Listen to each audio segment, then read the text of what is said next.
Hi, I'm Ben. And I'm Josh. And this is the Bad at Magic podcast, the podcast about games, life, and other things. And welcome to episode 84. So, Ben, what do you know about the collector's numbers on Magic the Gathering cards? You're talking about the little tiny numbers at the bottom that is like number 43 of 246? Yes. So every set of Magic that has ever been released, they put a number. Every single card is individually numbered, and it's X of, and then whatever the total number of cards in that set are. Yeah, I do know that they follow a pattern. I know it's alphabetical, but I don't know if it's 100% alphabetical. And each unique card in the set gets a number. Yes, that is what you need to know. It is alphabetical. And I was looking at the collector's numbers that are 84, because this is episode 84. Oh. And I found two crazy coincidences with collector's numbers of Magic cards and the number 84. Awesome. Okay, so first of all, this blows my mind. 2 of the Power 9 are collector number 84. What? Yeah. I didn't realize the Power 9 weren't all from the same set. Well, and that's the thing. Time Twister, which was in Alpha. The Alpha printing of Time Twister was collector number 84.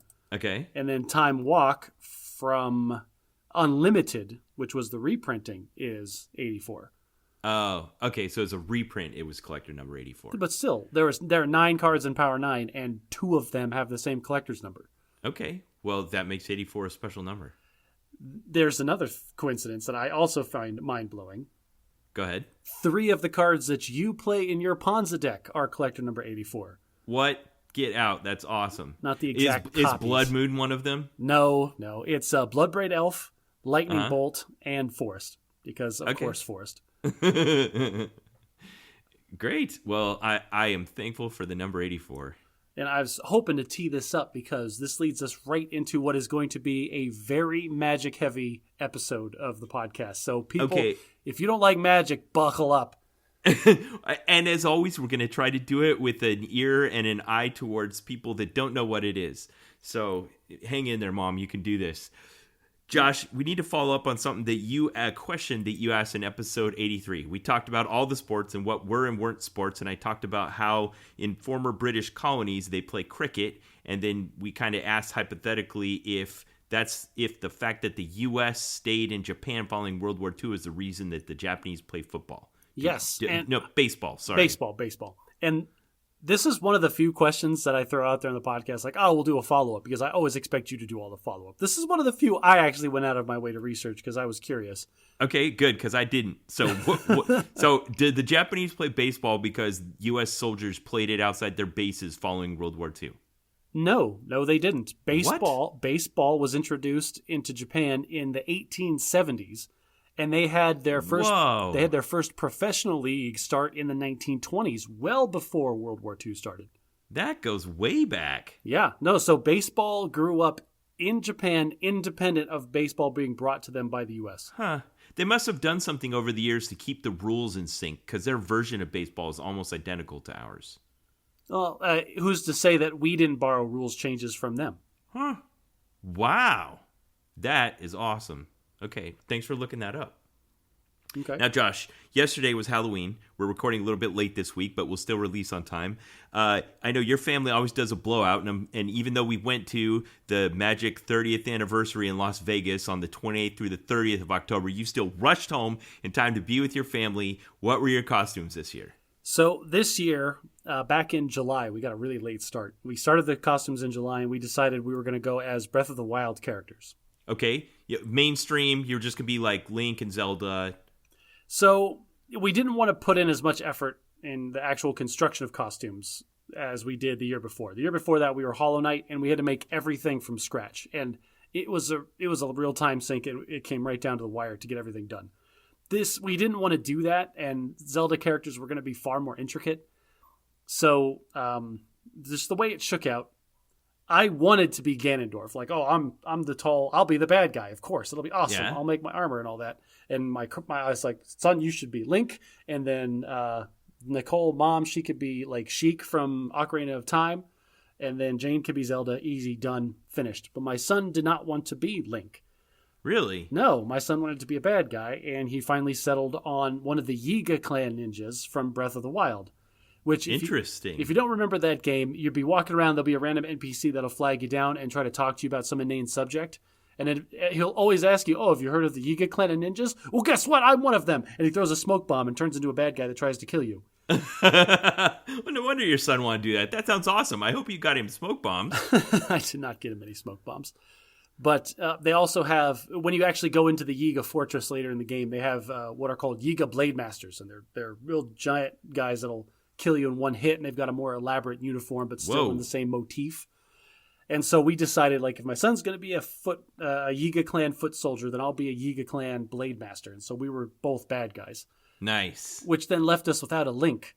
So then my wife decided, that's fine. She would do Link. So we had, my daughter was Zelda, my wife was Link, and then my son and I were both bad guys. Okay, you guys looked fantastic as always. I love the poses and everything. It was great.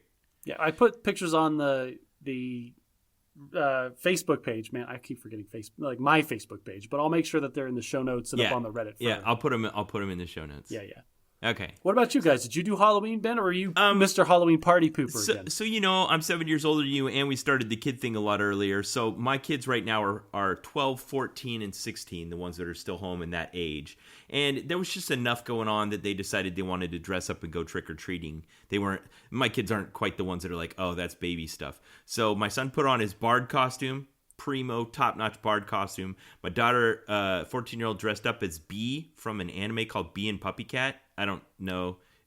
I'm not following that one. It's a girl in a yellow sweatshirt with a bee on it. My wife went really simple this year. And my other daughter was Blossom from the Powerpuff Girls, I think.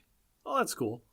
Dude, what's really funny is I remember a couple years ago, one of your kids went as Star from Star versus the Forces of Evil or something. Yes. Yeah, she nailed it. Yeah, that was years and years ago, and you showed me the picture, like, look at this costume. I'm like, okay, great, she's a character. And it wasn't until I think this past calendar year, both my kids found that show on Disney Plus somewhere and, like, watched all of it. And I just, you know how it is when your kids are watching shows nonstop, you kind of absorb it in your peripheral. And that's when I finally clicked. I'm like, holy crap, Ben's kid was that person, like, years ago. Awesome. That makes me wonder how often we get that experience where you absorb something cultural and it's just kind of idling in the background waiting for you to connect it. Just disparate pieces of knowledge in your mind that need a connection point. Yeah. I refer to that by the Jackie Chan version of the Karate Kid movie. I call it a coat without a hook. It's just laying on the ground until you get the hook, and then once you have the hook for it, you can hang it on the hook. Both are useless without the other. Right. So you sent me a question this past week and asked me if I had been watching She-Hulk. Ooh, are we going to do the She-Hulk now? Well, kind of. It just ended on Disney Plus, and I hadn't been watching it, and I was aware of it because the format, I don't know if from the future it's going to be this way, but the way it's been happening on social media is whenever Disney has been releasing a new Marvel or Star Wars property, you kind of get a fresh batch of memes that, even though they aren't spoiling it, are kind of just leaking out into society. And with the giant green woman in like a lawyer skirt twerking, like that's gonna find its way out into the interwebs. So I was kind of aware of all this going on, and then I heard a bunch of buzz about the final episode, and I did something very uncharacteristic, but not, my wife would never do this, but I did it. And that is, I'm like, okay, this thing's like 8 episodes long or whatever. I don't know if I want to spend 8 hours watching this thing. So I'm just going to watch the last episode. And if I like it, I'll go back and watch the rest of it. Oh, Ben, you're that guy. You're that guy that reads the last 3 pages of the book when you first get it too, aren't you? I used to do that when I was a kid. I haven't done that in a long time. Now I'm just like, I don't want to read this book. But I was trying to decide if I wanted to watch She-Hulk or not. Like if I thought it was fun and enjoyable and interesting, and I'd just go back and have the experience. That it was, without any context, that episode would make no sense. The things that were payoffs for me would have been confusing for you. Yes. Come on. I get that there wasn't the payoff there, but you can feel when they're telegraphing, this is a payoff. Like, okay, I get that that's a payoff. I don't need to know the rest of it.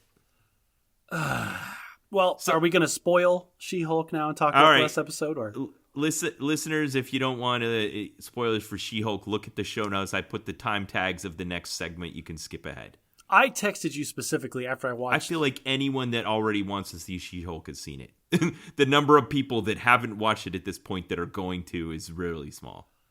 I texted you after I watched the finale of She-Hulk because I thought it was a unique intersection of media where you and I would both appreciate aspects of it for different reasons. One, okay, good. I can talk about that. Okay, good. I very much appreciated like the entire show. She would look at the camera at some point in the episode and have a meta discussion about what was happening in the episode. It was a fourth wall break, but in the way that like a narrator does. Like she didn't retain knowledge from her narration into like the plot line of the show. It was just there as like a wink to us, the audience. Yes, this is not new. My favorite show that does this is probably Malcolm in the Middle. Yes, it was very Malcolm in the Middle like. Okay, where he just stops and all the action behind him kind of blurs out and he just looks right at the camera and says, "My mom often gets like this." Right, and just gives you a little context or tells you a little joke or lets you in on like some ironic secret, whatever. It's good. Okay, and that's how it was. This series was characterized by that kind of Malcolm in the Middle-ness. That was just one aspect of it. Like, it was very well written. It was good humor. It was highbrow. Like, the series is good. Go watch it. Yes. That was just one little piece of it. But what was interesting is the last episode, they didn't double down. They went all in on fourth wall breaking. Like, that became like the whole second half of the season finale was, you know what? We're just going to put all of our eggs in this basket, and people are either going to love it or they're going to hate it. Yeah, okay. I can see why it was polarizing. So since we're spoiling it, it comes to this big conclusion, and all of the main characters start getting together, and everything ramps up to 11.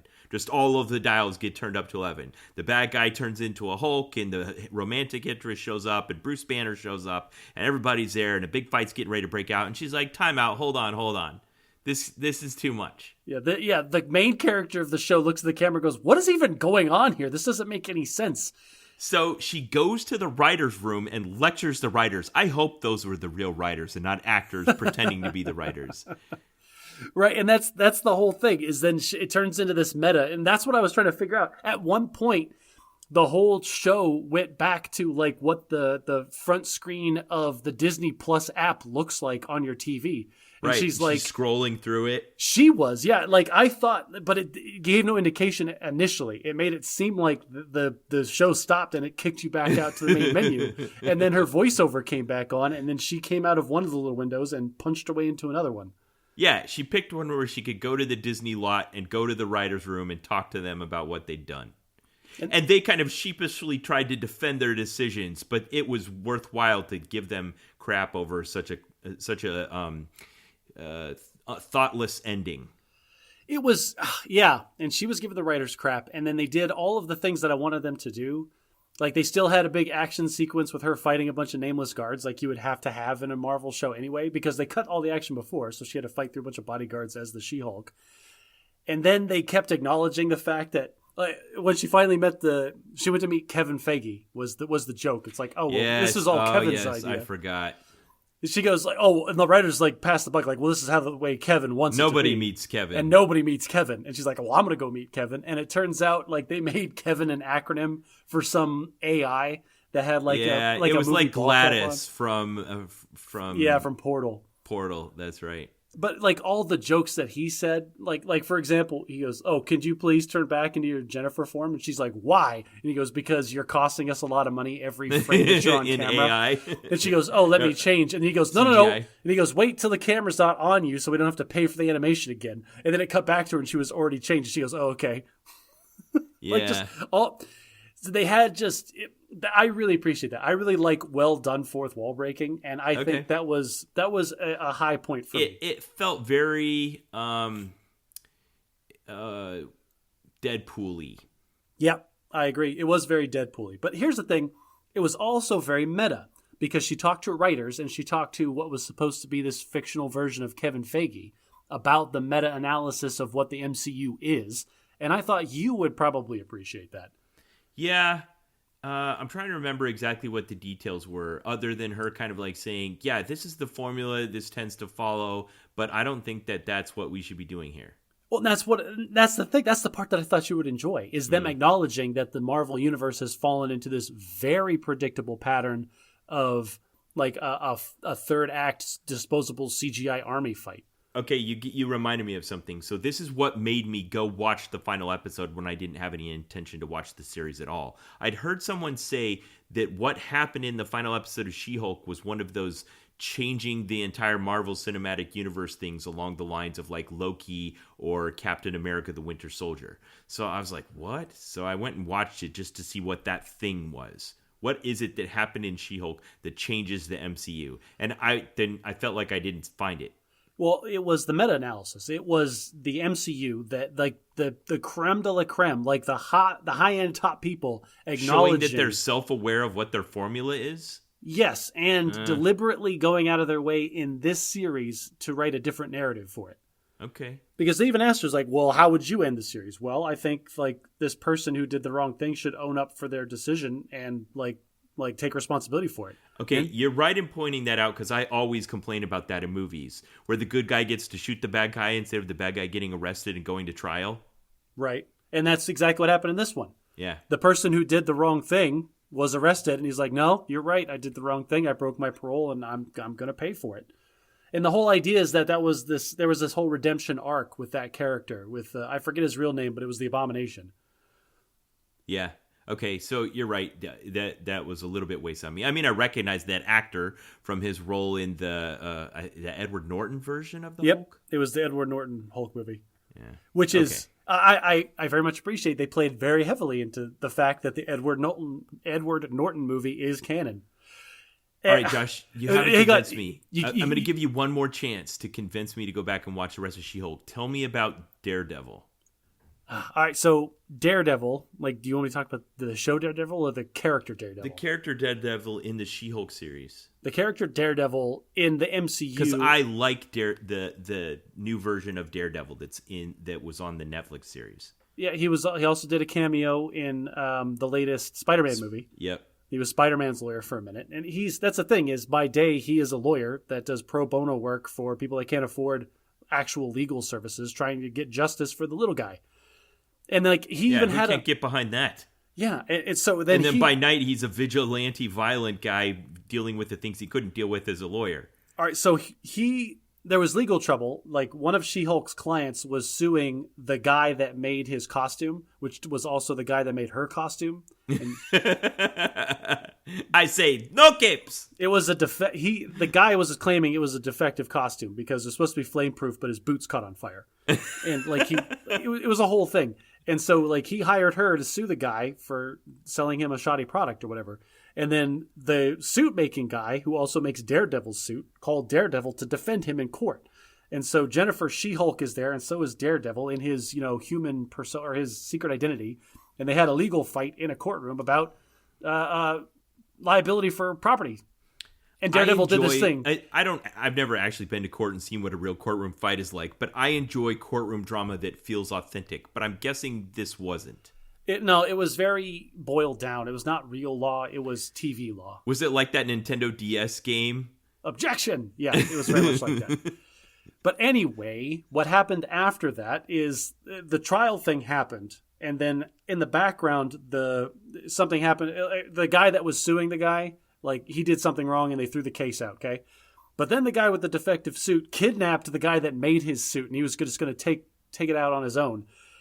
And She-Hulk gets a call from her client, the guy who did the kidnapping, unbeknownst to her, and was like, I'm being chased by this guy. You've got to come save me.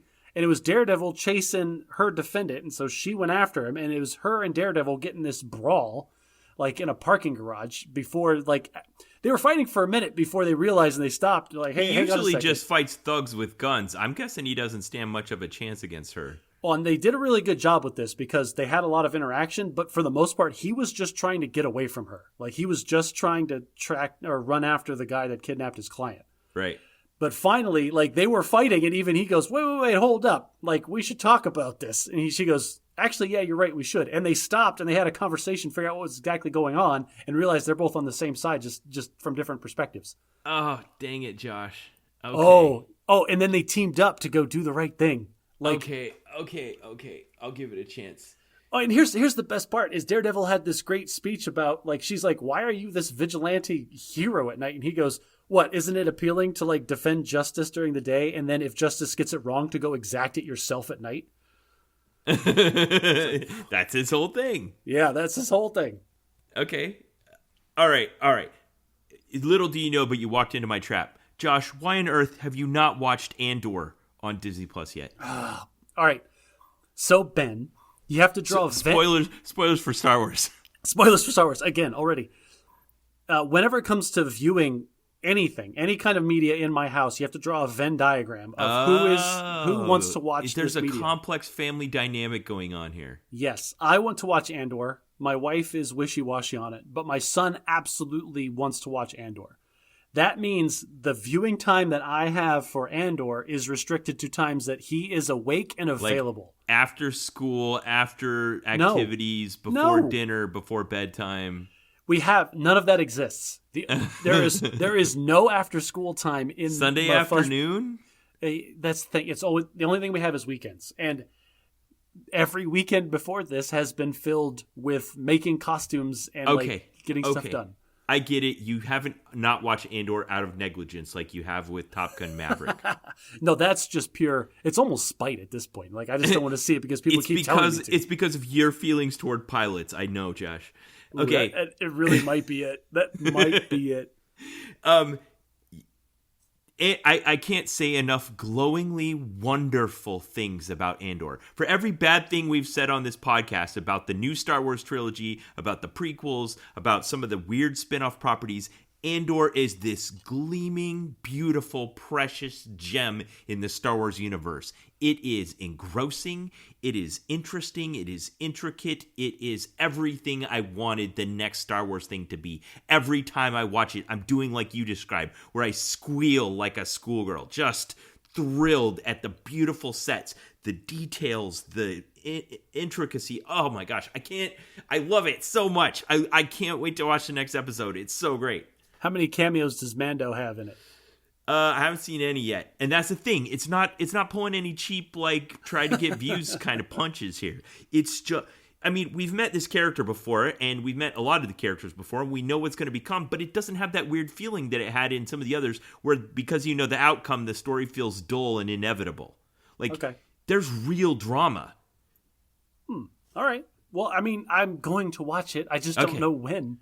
All right. Well, I want you to watch it so that we can talk about it on the podcast. I will do my best to watch it in the future. All right. I got one other thing I want to follow up with you, Josh. Okay. You in the past have said something to me. I don't know if this is a transformation that you've made or you just don't realize you've been inconsistent about it. So I know this is probably putting on your heels. But you said something to me last time when I was talking about, we were talking about inkjet printers and the business model of selling you the printer at a loss and then selling you printer cartridges that are expensive in order to make up the cost. Yes. And you were like, I'm going to do whatever I can to stick it to the man and not abide by their business model. The inkjet printer model. Yes. Okay. So in the past, I had said something to you along the lines of, why are you paying so much for that thing? And you said, Ben, I'm a consumer. There are people out there that don't contribute to this thing, but I buy or give or partake of this thing, and I spend my resources on it so that it's funded and there will be more of it. So what I will say is that I am never inconsistent in my actions, but I am quite frequently inconsistent in the reasons for those actions. Okay, so what's the difference between these two things? I don't have a specific example of the blatant consumerism that you're talking about, like me paying full price for something because I want to and I want to support the thing. And that's what it was. It was something I'd noticed like that and pointed out, and you were like, it's okay. Well, because I kind of said the same to you. I'm like, I get that their business model is to sell me a cheap printer and then sell me ink cartridges, but whatever. I'll just partake in it. In this case, I think part of my problem was I was not paying full price for the manufacturer's suggested ink cartridges, and I was buying the knockoffs, and I think that was contributing to the issues that I had. And so now with the laser printer, I'm gonna pay full price for everything to make sure it just works and does the thing that I want it to do. And I think there is a transformation that's happened to me in time, and that is, whereas before I was willing to die on every hill I stood on, now I look at how high the hill is before I decide if I'm going to die on it or not. What does a hill being high have to do with whether or not you want to die on it? I don't fully get the metaphor. Yeah, in this mixed metaphor, the higher the hill, the more important the thing is to me. Oh, okay. So I feel like the height of the hill of the printer cartridges is not high enough anymore for the amount of energy that I have to fight those fights. When I was a young, brash, single guy that had nothing but energy and spit, disposable income. Yeah, I could fight every fight and like not get tired. Now I've got to pick and choose my battles. So what's a high hill right now? What's a high hill? Yeah. I don't know. Parenting? I think parenting took over like most of the hills that I have energy to deal with. Okay, we'll get to this a bit later, Josh, but I gotta say, I was impressed to the degree to which, while you wanted to go with me to the Magic 30th anniversary party in Vegas, you were also you scheduled it all around being there for your family on what was traditionally a very Fleshman family togetherness holiday. And it was worth it. Like, it made for a really rough weekend, and I'm still partially recovering from the sleep deprivation. But, like, being there for my kids yesterday and walking around doing the trick-or-treating was totally worth it. Yeah, cool. Josh, we've talked in this podcast in the past about the economics behind free-to-play mobile games, where, the difference between a good one and a bad one is whether or not they make the paying part of it necessary or just optional but value-added. Okay, yes. And I realized when I was flying to Vegas this weekend that the airline I was on follows that same model. Okay. Which airline did you fly on? It was Allegiant. And I've flown a lot of budget airlines, and some of them I had really bad experiences with. Ryanair, Frontier, terrible experiences on those airlines. Allegiant follows the same model in that they cut out a lot of their costs by not having any connecting flights. They pick lesser-known regional airports and they fly to on-demand destinations, like from Shreveport, Louisiana to Las Vegas, Nevada, and they just have it on the peak times, and they fill their plane up with people. On one way, it's people going there, and the other way, it's people coming home. Like, there's no mixed traffic. Okay, so it's basically using big data to figure out what a good commuter flight would be and scheduling it in advance. Yes, and then they follow a lot of the other paradigms of budget airlines. You don't get to choose your seat, you don't get to check a bag, nothing like that unless you pay extra. But if you want to go on their airplane with just a backpack and have a crappy seat wherever they sit you, you can get a really low price airfare. Okay. So that's kind of like getting a mobile game for free and installing it on your phone. Like, it just does the basic stuff. So while I was sitting there and they were coming down the aisle, and normally it's a given that they'll give you a free drink on the flight, they were selling drinks and snacks. Even water? Like they yes, wouldn't have even given you water. It was $3 for a bottle of water. Wow. Okay. You didn't have to pay to go to the bathroom. At least there was that. Well, that's nice, yeah. The seats didn't recline. There was no TVs anywhere. There was not even really a tray table per se. It was this little flap that went up and down, and there was some crying kids next to me that moved it up and down the whole time. Click, click, click, click, click. It was crazy. But I realized I was okay with most of it. Like, I get the free-to-play business model on a phone, and here it was on an airline. Same model, almost barely disguised.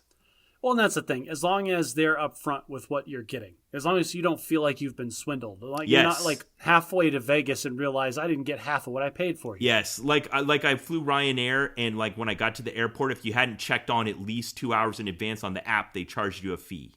Oh, that's ridiculous. Yeah, it was. You felt swindled. Okay. Right. So there's that. Now, another modern technology transportation service is ride shares. And I hadn't used ride shares since the last time you and I went to Vegas 3 years ago. So my Uber app was installed on my new phone, but I hadn't logged in. So I installed it and brought it back up, and I was like, oh man, I hadn't signed on to this in a long time. There was a lot of changes to it. So you and I took a couple of Ubers together. We took quite a few Ubers together because in an effort, well, it wasn't just you and I, it was also your kids. And then also they moved the venue. So whereas before it was walking distance, we could cross one street and be there. Now it was like 3 miles away, and we had to ride share there every time. And there was no close hotel. It was a whole thing. So yes, we took quite a few Ubers this past weekend. And I feel like every Uber trip was a little microcosm, like a little demonstration of societal contracts, like encased in one little 10-minute interaction with another person. Yes. Yeah. Well, where else are you kind of thrust into a very close interpersonal situation with a perfect stranger? Well, and I learned some things about Uber on this trip specifically because I took so many of them so close together. Like, for example, I've discovered that Uber drivers will ask you one or two questions initially right at the beginning of the ride, and they will gauge your answers to they correlate that to how much you want them to talk for the rest of the ride. Uh-huh. So if you're very like I did this specifically. There was a couple where I gave like short, clipped, one-word answers, like the bare minimum information necessary, and they didn't talk to me for the entire rest of the ride. And there were others where I deliberately like engaged them for a sentence or two, and then they kept up like a kind of small talky conversation the entire ride. And so I guess that's just ubiquitous in the industry for ride sharing, is figuring out how much your passengers want to talk to make them feel good. Yeah, and I feel like that's par for a social norm, except that you aren't normally thrust into those situations where you're talking to a close personal stranger for, you're going to be together for 10 minutes with no one else around. Yeah. I realized that you're allowed to change stuff in the car. Whereas before, like even in taxis, I would get in there and I wouldn't touch anything. I wouldn't do anything because this is not my car and I didn't feel comfortable. But I was in these one of our Ubers, drivers kind of gave us some cues. He was like, hey, is the temperature okay? like asked, and like was asking questions and stuff like that, which is nice of him, but I don't know if he was actually going to change anything. But this was the first time where I started like, I put like the armrest down in the back seat once. And then I rode the windows down a couple of times because apparently it's better for gas mileage to just be zero AC and sweltering the entire day if you're an Uber driver. The weather was really nice. It was nice, but it was still warm sometimes in the sun. Okay. If you weren't, like, I rode the window down sometimes, Ben. Gosh. All right. Now, what was also very interesting is I also, sometimes, because we were riding together, I got to be a third-party observer into some of these little microcosms of social interaction. Oh, yeah. I enjoy these experiences. Sometimes if I think the person's really intriguing, I'll kind of probe them, ask about their career, ask about what it's like to be an Uber driver, find out about their life. I have been in an Uber with you when you take an interest in the person and you have an in-depth conversation with them, and I just kind of tune out. And I have also, this is the first time in a weekend where, Ben, I have to tell this story. We had an Uber driver. I'm just going to pick a name at random. Let's call him Julio. Okay. We had Julio, the Uber driver, and you asked him a question. And this question was in reference to something we had spotted the day before. It doesn't matter what the question was. There was a thing that we saw outside of the car one time, and you asked a follow-up question of Julio about that same thing. Right. It would have been some kind of historical event that probably would have been widely known in the community, and I'd moved away from there 2 decades before, and I wanted to know why it had changed. Yeah, you were asking for like a time span. When about did thing X happen? And Julio, I don't know if he misinterpreted your question or if he misinterpreted like your back and forth with him or whatever, but he took that as a sign that you wanted to be one of those people that have a constant conversation for the remainder of the ride. Yes. And so he started in on what was his answer. That and drifted opened into the floodgates. Yes, which is not unexpected. The guy was chatting and he wanted to chat. It had been utterly quiet up to that point. What was unexpected is you did the thing that I am touted for on this podcast as being the one that we've done. Like maybe you taught it to me. If I told this story and said, which person do you think did this? Everybody with hands down would have said it was me. But all right, it was go ahead and out me. So at one point, Ben interrupted our Uber driver, Julio, and said... Who had diarrhea of the mouth. Quit defending yourself. And Ben goes, almost verbatim, you answered my question, Julio. Thank you. And like that, like just shut him down that hard. I don't see what's wrong with that. Like you had the inflection and the tone of voice that of dismissing an airman that had like egged your house. Like it was What? I was so uncomfortable in that instance. All I could do was laugh and immediately pull out my phone and take a note of that conversation. Josh, so I could talk I want about you it. to appreciate the profoundness of the feeling you had in that moment and consider how often you've given other people that feeling in life. Like the time I was in the car with you and you told off one of our fellow lieutenants. And then everyone's sitting in the car like, well, guess we're going to stare awkwardly out the window now. Well, here's the difference is, was I uncomfortable? I was laughing because I thought it was funny. But like, I don't know. Everyone else felt like you did when I told Julio to stop talking. Okay. Well, touche then. You taught me something in that trip, Ben. What it's like to be a third wheel in one of these double awkward conversations that I love to inflict on people. But what do you think the consequence is when you accidentally open the Uber driver floodgates and you want to try to close them again? You think you just have to tolerate it? Yeah, I mean that's the social contract, right? If somebody's doing something that Can't I be like, no, you misunderstood me. no, because that's considered rude. What you did was Uh, undeniably rude, and because you violated the social contract. Yes, he may have misinterpreted it from his perspective or from your perspective, but he wasn't doing anything outside the bounds of what he was allowed to do in that social setting. But you did by telling him to stop talking. I don't want to talk to you anymore. I didn't say that. That's not the words you said, but that's like what you said. All right, listeners, weigh in on the Facebook or on the subreddit. I want to hear what you got to say. If you were in an Uber, you got 5 minutes left in your ride, you accidentally opened the Uber driver floodgates, and they're just going on, and you want them to stop talking so you can continue talking to your companions. What do you just suck it up and take it, or do you try to get them to stop? Now, let me be clear. I'm not saying what you did was wrong. I'm saying what you did was a violation of the social contract, okay. and I'm proud of you. Oh, poor Julio. I still tipped him and gave him 5 stars. Oh, I gave that's their job. Like, they got me to where I was going to go. I was alive when I got there, and I didn't hate the driver, so I gave them all 5 stars. Okay. Everyone, lower your expectations for Uber drivers, okay? They're doing the best they can. Yeah. And I had some good ones.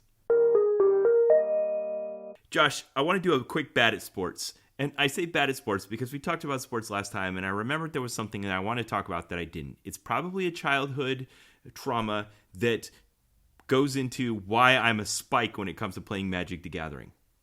Oh, okay. So when I was a child, my parents didn't get... I was homeschooled for several years. And then even once I got into school, we moved so frequently, I never really settled into like a sports program where I felt like I belonged. So one instance in which I tended to be able to have an opportunity to play full-on, full-up, competitive group sports was family reunions. That's not the place for full-up, hardcore, competitive sports, Ben. I know, Josh, that's the problem. So on both sides of my parents' families, my mom I think has 7 siblings and my dad has 5, and there's just huge families with lots of kids, and whenever we would get together, there'd just be a ton of people around, and there was usually a good dozen or so right in a tight group surrounding your immediate age. And sometimes I was at the low end of the range, and sometimes I was at the high end of the range, but usually what we would do is go out and start a game. Football, baseball. One ill-advised time I put on some boxing gloves and got knocked out by my cousin who outweighs me by like 100 pounds. Yeah, you asked for that by putting those gloves on. Yeah, I don't remember anything between seeing stars and waking up on the ground. And that probably explains a lot. But one of the things that was really, really frustrating for me and usually turned into a conflict between me and my father was when we would start playing and then the tinier kids would see and want to join in. And I think you saw this immediately. And it would turn a competitive event into a pander to the youngest child event. Yeah, because we're just here to have fun, Ben, you freaking competitive psycho. Yeah. So, and it always made me mad. Like, why do we gotta cater to the little kids? I just want to play baseball. You're that guy. You're the guy I hated in college when I was forced to play intramural volleyball. And they wouldn't let me play because I wasn't good enough. I'm only halfway to my point. So I had this snarling, ferocious, competitive urge inside of me that wanted to play baseball all out. You know, like sliding into home plate as hard as you could to knock the ball out of the catcher's hand so you could score a run. Like that kind of thing. That makes you a bad person, Ben. In family reunion baseball, and my dad would always grab me by the scruff of the neck and say, "We're having fun with the little kids here," and he would overly demonstrate that what you do in family reunion baseball. You let the little kids run around, you pretend to try to tag them and miss, it's okay if they run to the wrong base, you just stop, you know, like one of those clips on YouTube where like they bring the water boy in and hand him the ball, and both teams kind of have this pact to let him score a touchdown. Like that. And it utterly... I'm still going to be bad, Ben. It utterly breaks the integrity of the game and removes all fun from it. It removes all fun. It's all just, fun by yes, letting all fun. It just sucks the fun out of it. It turns into like this sham of a pretend mock sport that has nothing to do with an actual sport. All right, hang on a second. Let me reiterate your point. Your point is that letting the little kids have fun removes all the fun from the fun that you're trying to have. I think it's been well established on this podcast that when I taught my kids to play Magic the Gathering, I always played to win and beat the tar out of them for 10 years. You also told them that there's no Santa Claus. You also told them that there's no Tooth Fairy.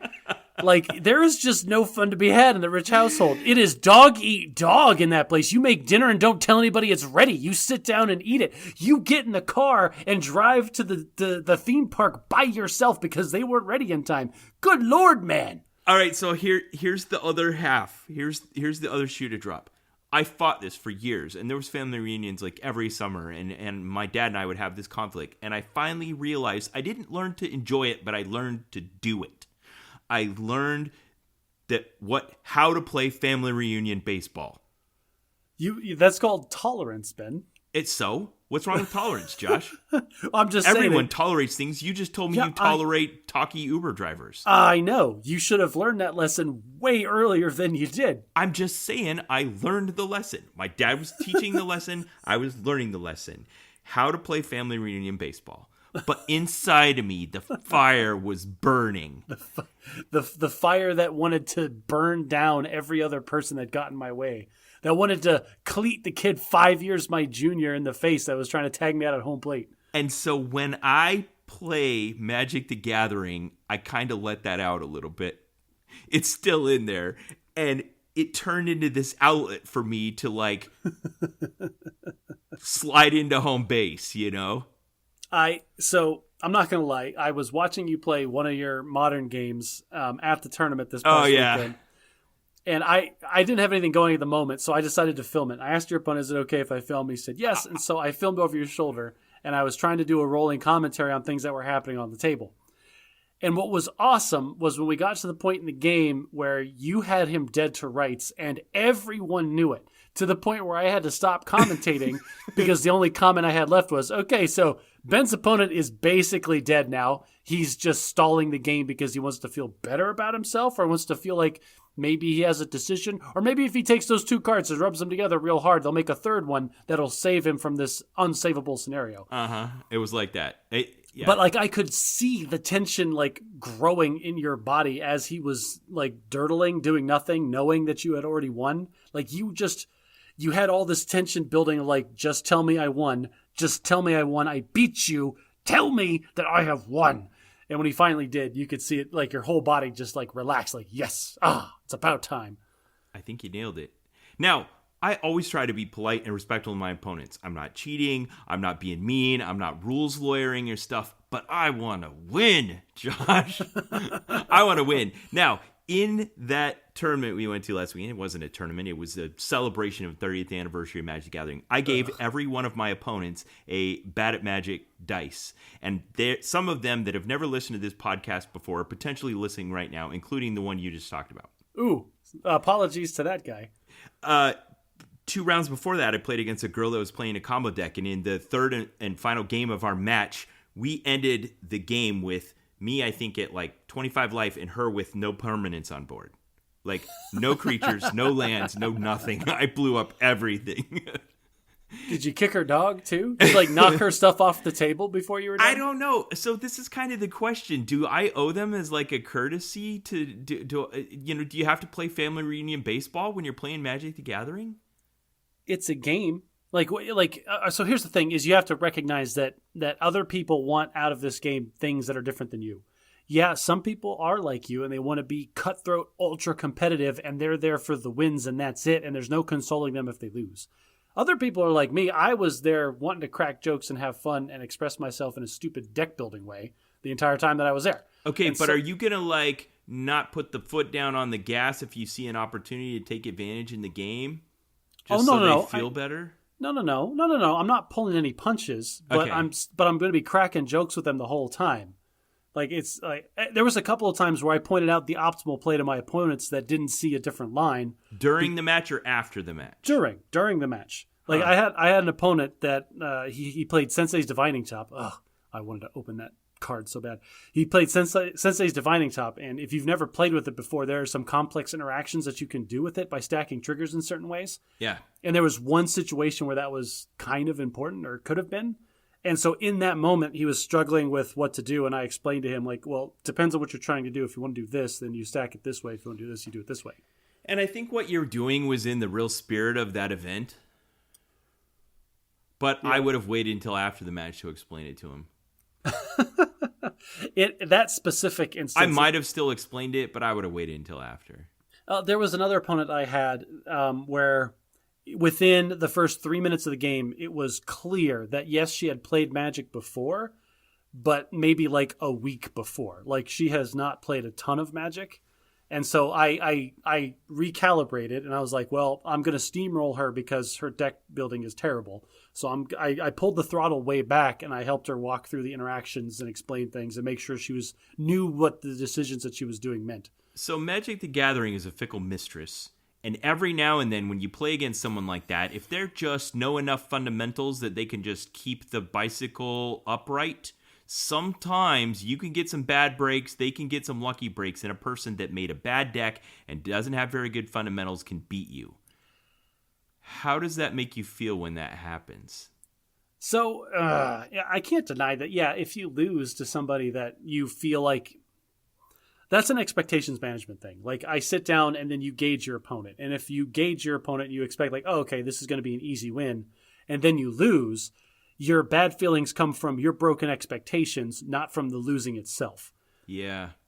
Now, that's a situation in which I'm very careful not to do the things that people that have been in the reverse situation for me about do, where they say rude things to you, like they complain about luck or here, this was my favorite, is like, oh, you didn't win, I lost.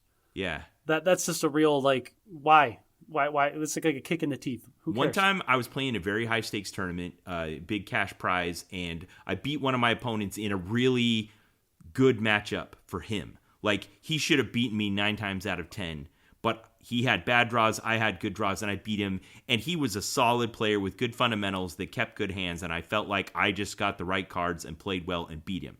Now, in that situation, I want my skill and decisions to be validated, but I also have to recognize that he got unlucky. And he didn't do what someone else would in that situation might have done, is that, oh, you just got lucky, or you got good draws, or you whatever, I should have beaten you, this wasn't fair.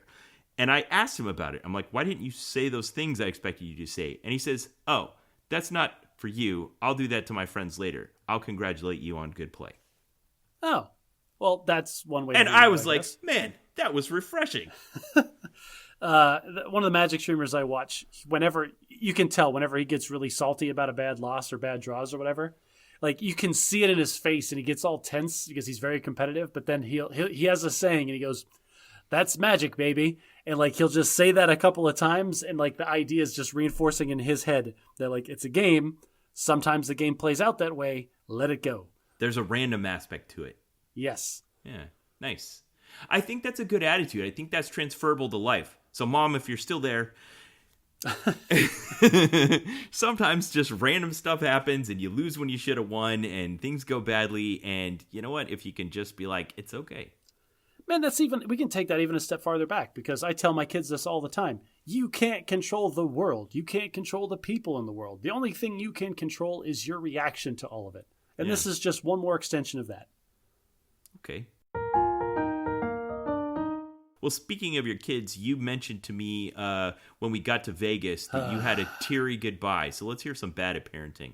Bad at parenting. All right, so let me paint you a picture with my imagination brush pen.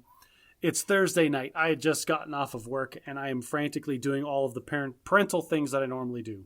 I can't remember if I took my son to football practice that night or if my wife did. I'm not sure. We had a bunch of after-school stuff that was happening. Oh, you know what? No, it was. My wife took my son to football practice, and I stayed at work late trying to pad out my hours because I was going to be gone on Friday. And so I started packing up all my things and getting everything ready, because the idea was I was leaving first thing the morning. Like I had to get up at 4 a.m. on Friday to make my flight. And my daughter, as we were doing the bedtime routine, she comes back out with my wife, who was helping her get ready for bed. And she's in tears, and she comes in and she gives me a big hug and she sits on my lap and she goes, "I don't want you to go." I was like, oh, sweetie, it's just for the weekend, and I'll be back, and I'll call you on the phone, and I will FaceTime you every night. And she goes, but I don't want you to go. I will miss you too much. I'm like, but it's Oh, that's adorable. it's just 2 days, sweetheart. She goes, you're going to go play games? Yeah, I'm going to go see Uncle Ben, and I'm going to play my favorite game in the whole world, and we're just going to do that all weekend. And she goes, but isn't your family more important than your game?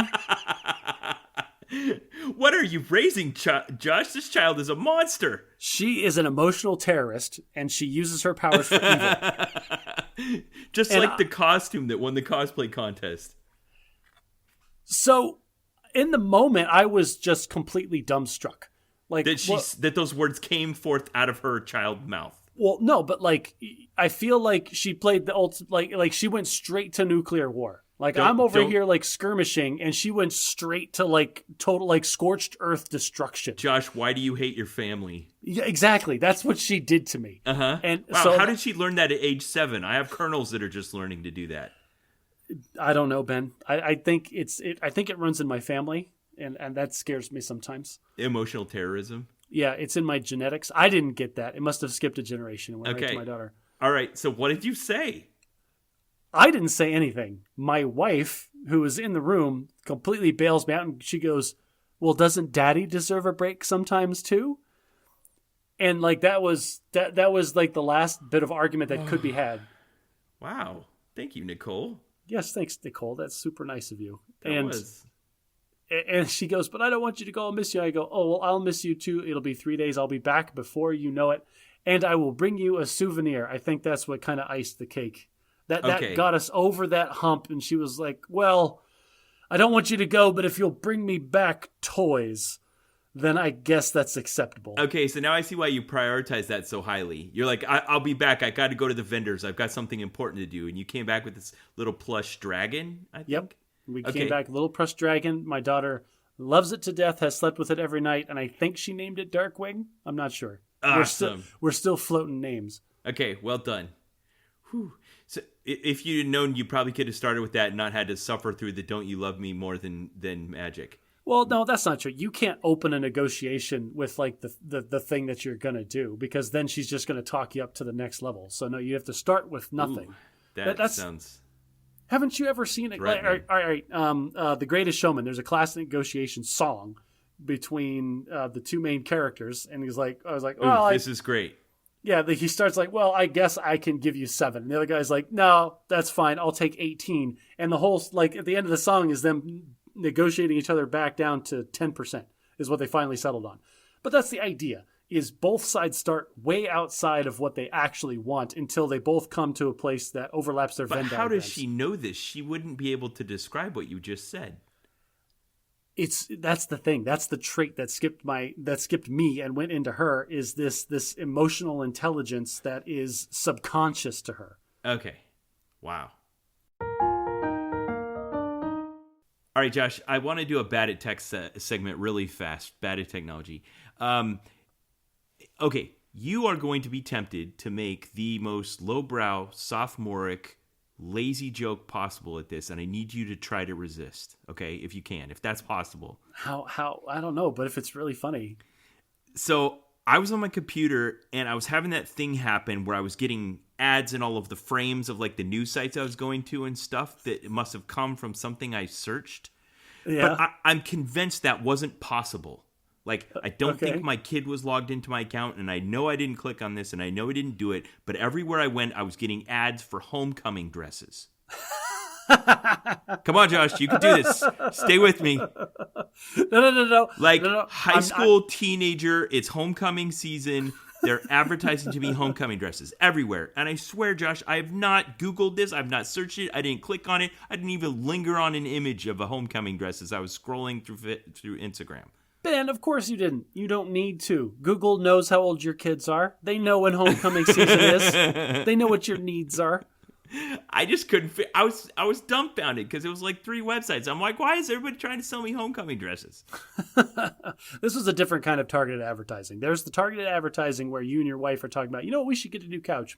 We should get a new couch. And then all of a sudden, all of your banner ads are for couches. Well, yeah, I could see that after you Googled new couch once. Oh no, do you have like a Google Assistant or like a Nest or an Alexa They or something? swear in they're your not house? doing that. They are doing that. They can swear No.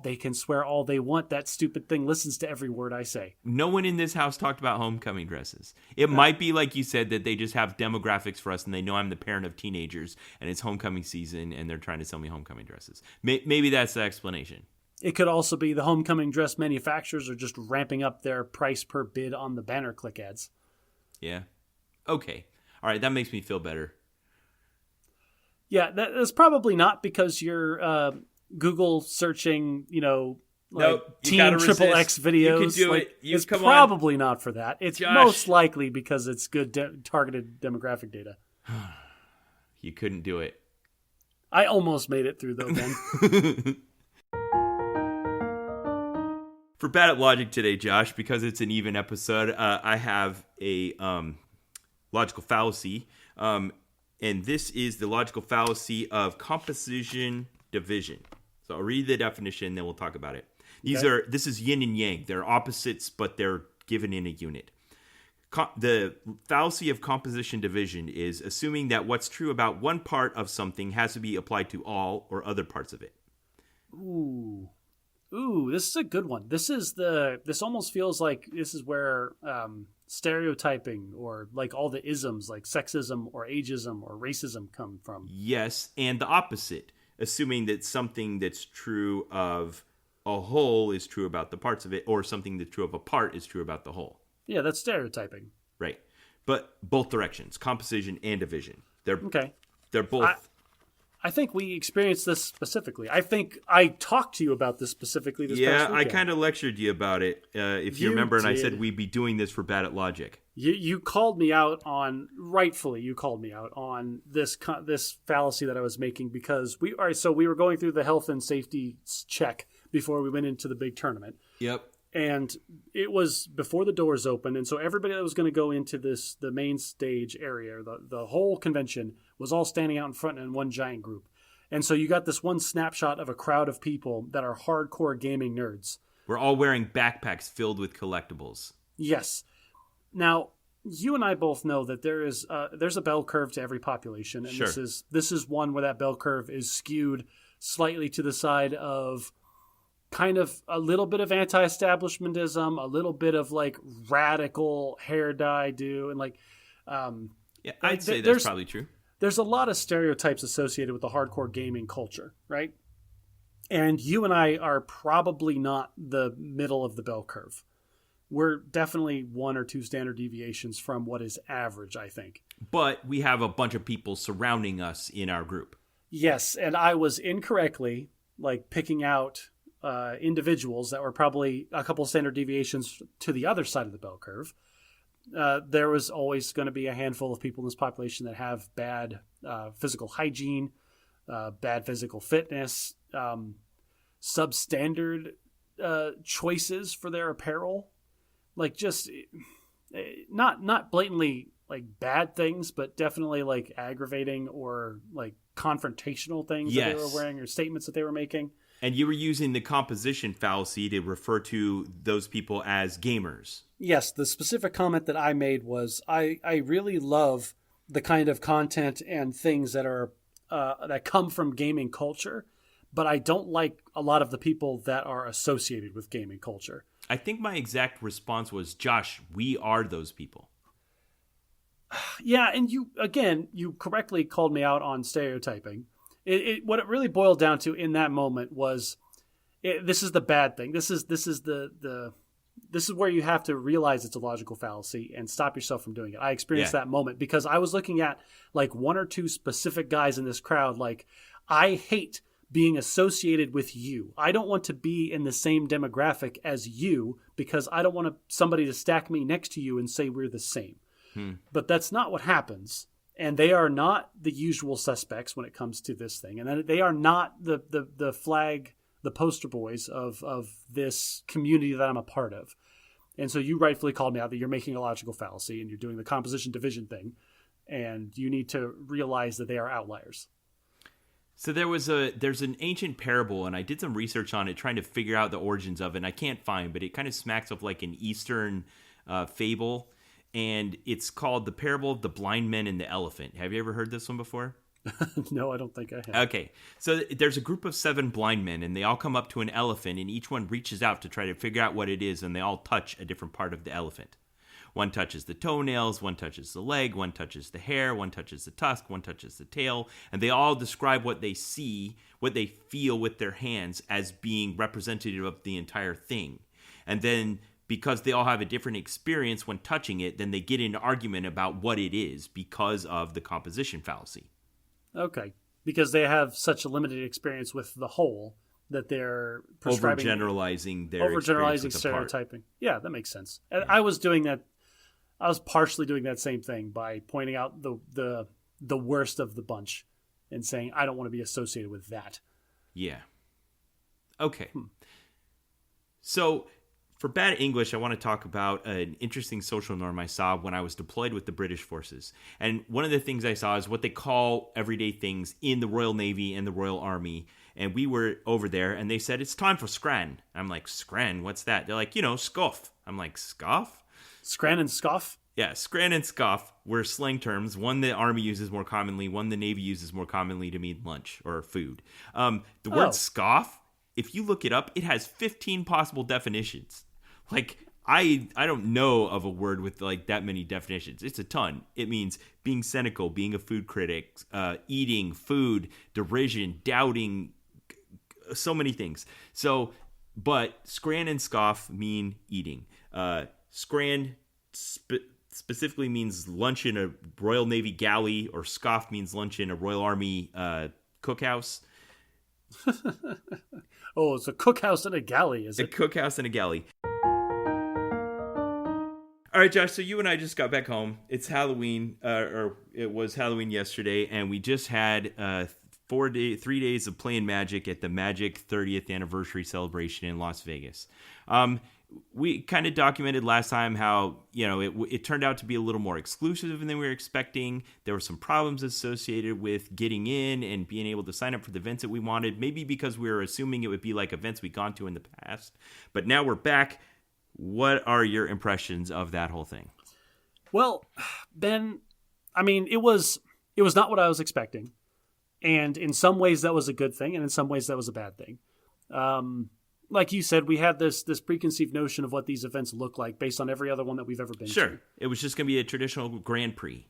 And a traditional Grand Prix looks like an undecorated giant warehouse of a room at a convention center or at a big hotel somewhere. It's just an enormous open room with as many folding tables and chairs stacked as tightly as possible, and then maybe some vendors on the far outsides. And that's basically it. And a ton of people milling around playing Magic here and there. And the main event and center of the whole thing was some tournament that would end in a big prize and status as a recognized Magic professional. Right. And the idea, you would show up, you would sign up for what you wanted to do, and you would do it. And that's what these things in yesteryear were. Well, Wizards changed the norm on this one. I think they set the bar differently. It is probably higher. They probably did set the bar higher. Right off of the bat, the production values of this tournament were the highest I've ever seen. And it was actually really kind of nice. The entire area was split into 2 sections. The front section was all decked out with like the vendor and the artists. And they had like a main stage area where they had stuff going on all the time. And on the other side, they had the World Championship tournament, which was all happening digitally. They had like big TV cameras and stuff broadcasting that full time. And then the entire other half of the area was the play space, the traditional like just thousands of tables laid side by side with all the folding chairs you could get your hands on in a tri-state area. I wouldn't just say the other half. It was like the back half. And I think that was deliberate. It was, you had to walk through all of the art and vendors and main stage and World Championship to get to the gaming part that was almost relegated to the back where it used to be front and center. Well, yeah, it almost was like it was deliberate. Well, before the gaming portion, like showing up and sitting down at a low grade card table and playing cards was the centerpiece. That was the focus of attention. And this time they set it on equal footing with all of the kind of the culture surrounding the game. The artists signing autographs and the people dressed up in costumes and the sets representative of the magical worlds that are the lore of the game. That was one thing I will say they did that had me entranced from the second I got there. Oh, Is they me had too.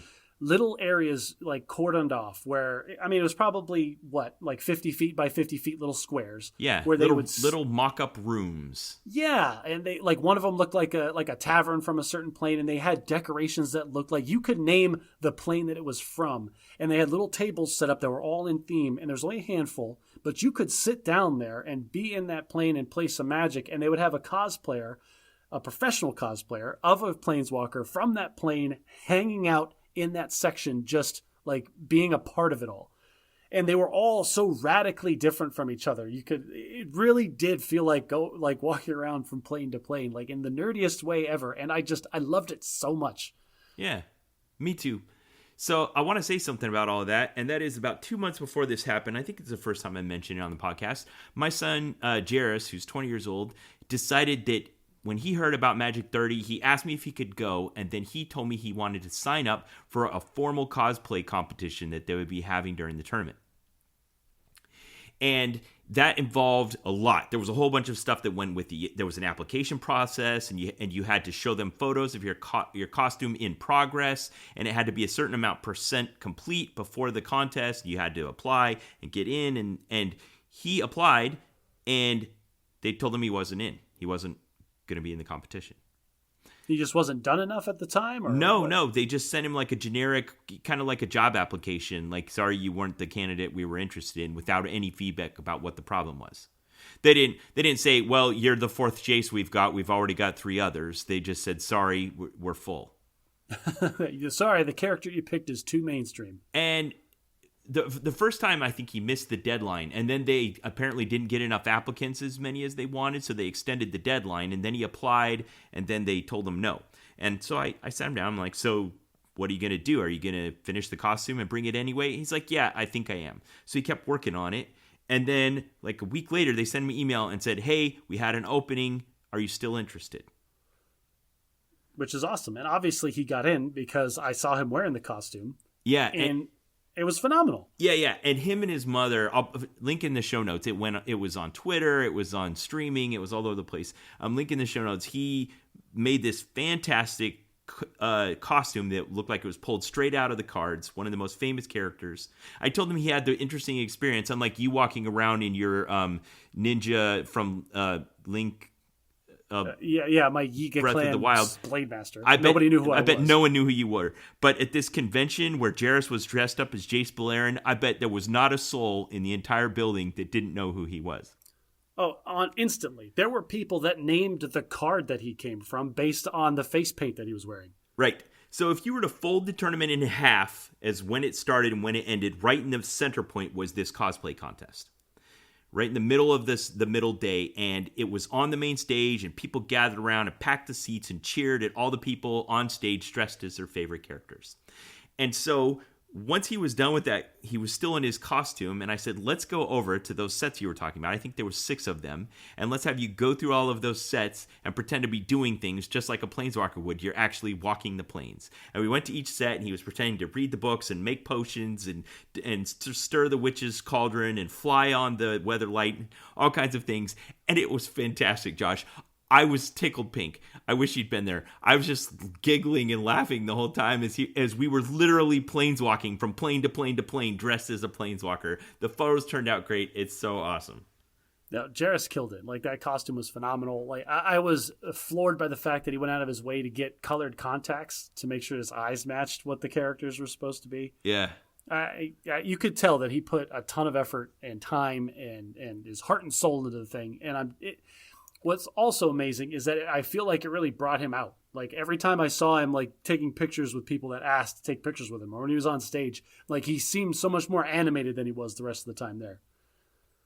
Yeah, and you can tell that's something he's really passionate about. Now, Jairus is also the one that plays the little piano ditty that is our transition music. So he's got definitely some artistic tastes. He likes playing Magic the Gathering. I think he had like a 9-2 record in events in the tournament. So he's a respectable Magic player. But I think he was probably runner-up. Now, as a surprise, he came back from the back room, and they had given him a participation certificate, which he laid in front of me on the table and says, Dad, they gave me a participation certificate. I'm like, that's great. And he said, and these. And he threw 2 packs of Magic 30th Edition cards on the table. Yeah, these are the packs that we talked about. 4 of them cost $1,000. So he threw $500 of unopened cards on the table in front of me. And I was like, are those what? I can't. Did you know this was going to happen? He was like, no, they just gave them to us backstage. And I was like, what? So I never thought I would even see one of these packs, Josh. And now there's 2 of them on the desk beside me. Oh, you haven't opened them yet? Oh, open them. Right now on the podcast. I want to see that gray ogre. They're not mine. And as soon as you told me that that's what he had received as part of his participation award, I immediately turned to him and said, like, you're going to open them right now in front of me, right? And of course, no, he did the smart thing, and it sounds like he's going to sit on them and let them appreciate to ridiculous levels before he sells them off. Yeah. So that's the smart thing to do. That was interesting because we talked so much about this on the last episode of the podcast, and now here we are that I'm actually in possession, or sort of. Him and his mother did all the work, and they did a phenomenal job. I love how you take credit for the stuff your kids do. They are not yours, Ben. You are in possession of nothing. All right, so there was also a lot going on with the fact that this is a significant thing to have a 30th anniversary of a collectible trading card game. And so the designer of the game, Richard Garfield, was there. The creator of the game, the head designer, Mark Rosewater, who's been the head designer for 27 years, was there and was a prominent speaker. And apparently he is a big fan of Magic cosplayers. So while my son was backstage, Mark Rosewater came up to him and asked for his photo with him. So my son came out with a photo on his phone of Mark Rosewater, and usually you or I might ask Mark if we could take our picture with him, but he asked my son. So that was fantastic. That's awesome. Now, while we were in the back, you and I joined up for numerous events. I know we didn't all get into the ones we wanted to get into. I wanted to be in the Modern main event that had a chance of playing a beta draft, and I didn't get into that, so I just had to console myself with 2, just almost like consolation Modern events that were just best of, play 3 matches and win some prizes. And you wrecked face, like you destroyed your opponents in those constructed formats. So that just makes you sad thinking about what the big tournament must have been like. Yeah, it was almost like I was taking my frustrations out on people. Sorry, opponents. I brought this highly tuned specific deck to a sort of casual event and just crushed people. Yeah, so there was the cosplay, there was the games events going on, there was the artists, there was the speakers, there was the founders, there was the pomp and circumstance, all of that, and it felt like there was a little bit of something for everyone.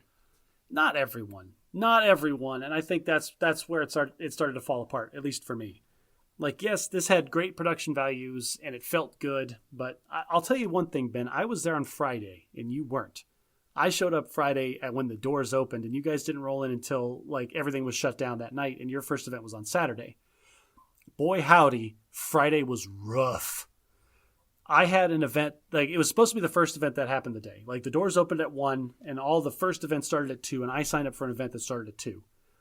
Ben, it took a full hour to kick things off, and it was because of poor planning on the part of the tournament organizers. Do you think...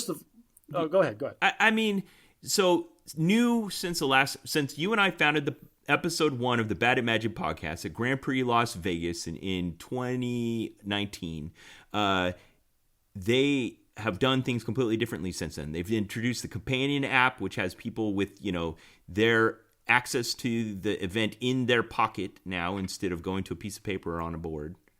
And we talked about that at length. Yes. in previous podcasts, where yesteryear you would have had to wait for the tournament to start and then go find your name on a board and then go sit down. Now they can push that out to you on your phone. But this was all new during the COVID quarantine. It had never, ever been tested at this scale anywhere that I know of. Well, right. And so, first of all, here's the thing, is there was huge problems getting things started on Friday, and it was because of a couple of key pieces of information were never pushed out to the public. Yeah. Number 1, like you said, the app, you can join a tournament on your phone, and then all of the information for the tournament gets pushed to you.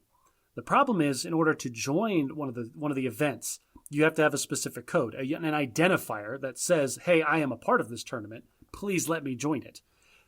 And nobody had that code. And so we all showed up, and the organizers, which there was at least 1,000 players for every one person that was running this tournament.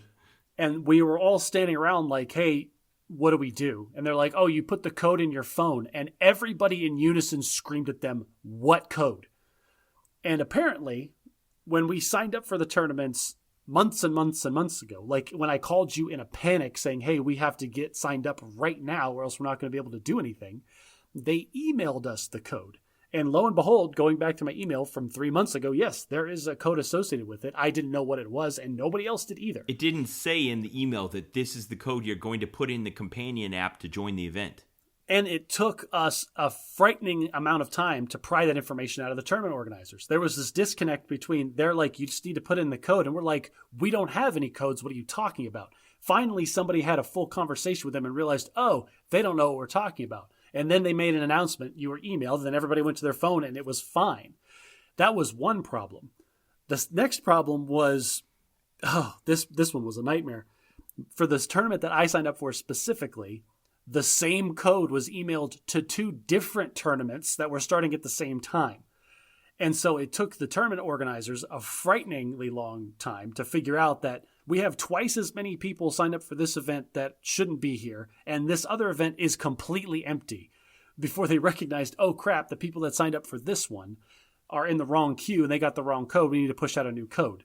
And then they just started holding up signs. It's like, if you signed up for the tournament at 2:00, this is the code you're supposed to be using. And at one point, I put in that code thinking like, oh, I'm supposed to be using that code because that's what they said. But then I was like, hang on a second, that's missing a couple of key details. And I like shouldered my way to the front of the crowd and got into a judge's face. I'm like, what is that code for specifically? It's for the 2:00 tournament. Which one? Oh, for this one. I'm like, I didn't sign up for that one. He goes, oh, well, then you used your original code. And so that took an insanely long amount of time to sort out. Can you imagine what it's like to be them? You know, yeah, it was awful. Just one person made a mistake 3 months ago, and they're left holding the bag trying to sort it out. So, but this is here. How much later than advertised did your event start? Thank you. Keeping me on track. I'm getting way too much in the details. One, they didn't tell us where we could find the codes for the tournaments to put in the companion app. 2, we had no idea where any of these things were taking place. This tournament play area was enormous. Like from end to end of this hall was 200 yards? I'm not exaggerating when I say there were upwards of 7,000 tables, and they were all uniquely numbered, and you had to sit down at a specific one. So it's not like you can just be on one side of the hall listening for announcements, because they had 5 different stages all announcing different things at different times. So nobody knew where to go. Nobody knew what time anything was actually going to start, and nobody knew what codes to put in. And so all this had to get ironed out the first day. Like my event was supposed to start at 2. It didn't start until 3. And then after it got started, though, it ran like clockwork, like it was supposed to. I got the notifications on my phone when I was supposed to move, when the round was over, when I was supposed to go find my new opponent, all of that stuff. Yeah, if they were trying to do this the old way where they were putting out pieces of paper and you all had to go look at the board, there wasn't room in that venue. It wouldn't have worked. Oh, but for a couple of them, Ben, I didn't tell you this, but a couple of the tournaments that were supposed to happen at 2:00 that day, they did. They gave up on the companion app, and they did print out brackets, and they did post them up to boards. Huh. And they were just art boards that were not meant to have stuff stuck up to them. And so I was in a line. This is how I was told which table to go to for deck construction. Is my table was posted on a piece of paper on the wall, and I had to go up to it and find my name along with 2,000 other people in a venue that wasn't built to have 2,000 people crowding one board at the same time. And I watched another tournament person in front of me that put their finger up on the piece of paper and start scrolling down like you do. But the tape was garbage tape sticking to a garbage surface, and she pulled the whole piece of paper off of the thing and it fell to the floor. And just imagine, that piece of paper had 400 names on it, Ben. 400 people needed to look at that piece of paper in order to figure out where to go. And now it's on the floor, and she's desperately trying to get it up in this press of bodies that won't let her bend her knees. Oh, wow. And then when I finally elbow my way to the front of this crowd to look for my name, it was listed. All right, so it was first name, my full first names for everybody that was attending, the first 3 characters of your last name. Oh, and yeah. And it was not sorted alphabetically. It was sorted by the date you purchased entry into the tournament. Wow, what a nightmare. So you turn 5 seconds of look. If you multiply by however many people are trying to look at it, and if they were sorting alphabetically, maybe it would take 2 seconds. But because it's 3 letters and the first character sorted by the date they bought it, it must have multiplied that by 5. As a computer scientist, I should know precisely, like the Big O calculations to tell you how much longer it takes to search that list. You were using a much less efficient sorting algorithm. Yeah, I was. And so basically every single person had to review the entire list every time. And not only that, but I had to scroll down looking for Joshua. And then there's, of course, 15 people named Joshua. So I got to stop at Joshua, go to their digits. Are those the first 3 characters of my last name? Because you're not reading your last name. You're reading the first 3 letters of your last name, which is different. Wow. What a disaster. And, it was a nightmare. And but that's what happens when something goes wrong and a human has to improvise in the moment. I get it. We started an hour late. I still got to do the things I wanted to do. I got to play a couple of rounds. And then after round 2, I went to the bathroom. And I ran back out and I looked at my phone like, okay, good. The new stuff hasn't come out yet. I guess I'm good to go. And then my phone did a weird thing where the round timer started over. Where it's like, we're waiting for the round to finish. And it went from 5, 4, 3, 2, 1, 0. And it clicked back up to 1 hour. I'm like, that's weird. And I waited another 15 minutes for an announcement and there was nothing. I'm like, I guess we're taking a break. And I wandered around for a while. We're taking an hour break between rounds for some reason. I guess it is kind of dinner time. Maybe people were hungry. And then after that ticked down to 0, I went back. I'm like, hey, what happened to this tournament? And they're like, oh, you didn't hear the announcement? There wasn't enough time. We canceled the last round.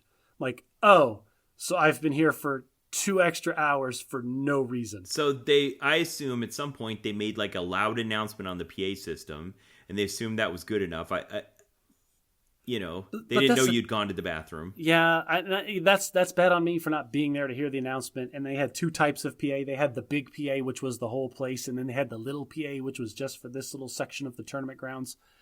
Anyway, day 1 was a cluster. Even getting into the building was a cluster. Nobody knew where to go. Nobody knew what the lines were. It was bad. Everyone had to go through the health screening and the COVID masks and vaccination records. And you came in on Saturday, the first time you came in there was Saturday, and right.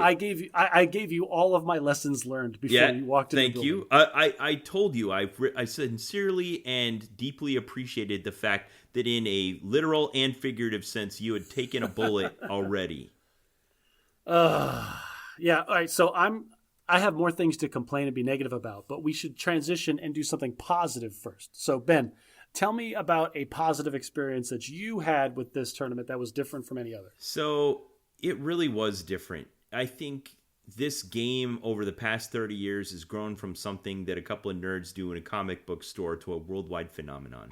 It's a place of expression, of creativity, of art, of storytelling, of competitiveness, of bonding between generations and across time. I mean, it is so many things to so many people. And there was definitely, you could see the effort there to try to give equal time and space to all of those things that this game is to all of those people. And to all of those people, there was something there for you. And I found myself, like I said, I was tickled pink as I was walking the plains with my son in full cosplay costume. And I enjoyed sitting at Mark Rosewater's feet and listening to him reminisce over his favorite memories from the past 30 years as he created Magic the Gathering. And I was thrilled to walk over to the stage where they were holding the World Championships and watch Marshall Sutcliffe and Paul Cheon announce over the modern Magic Arena Magic the Gathering Arena client that appears to be the future of the game, who the new world champion is. But that was almost like a side event rather than the main event. And then in the back, all of the players, everyone you said before, young and old, there was people there as young as 8 years old and as old as 80 years old. And there was male and female in every mixture and choice of gender and race and background and from all over the earth. Everyone you can think of was there, and everyone, I hope, walked away with something, a reminder of why they love this game and why it's still going strong after 30 years.